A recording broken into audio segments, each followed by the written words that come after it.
Баршаңызға сәлем. Бүгін картоптан өте дәмді тағам дайындайтын боламыз. Соңына дейін менімен бірге болыңыздар. Менің каналыма тіркелуді ұмытпаңыздар. Менің каналымда басқа да тағамдардың рецептілері бар. Лайк басып, комментария қалдырыңыздар.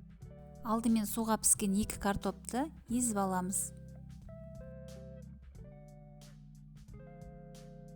Езіп алған картопымыздың үстіне сүт құямыз, шекер саламыз, тұз саламыз, ашытқы саламыз және сарымсақ саламыз.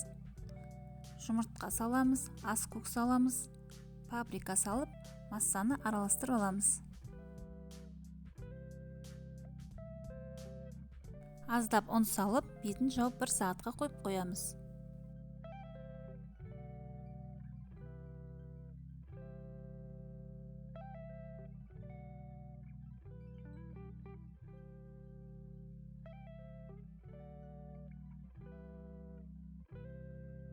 Қалған ұнымызды салып, араластырып аламыз.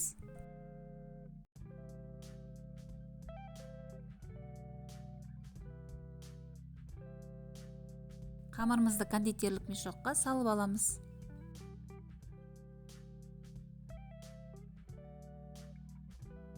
Видеода көрсетілгендей қызып тұрған майға қамырымызды қуырып аламыз.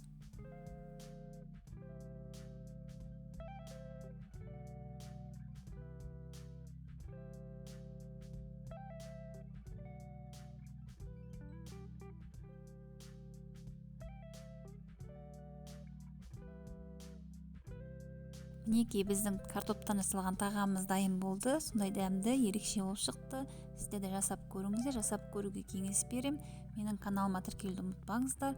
Сіздермен бірге болған Салима.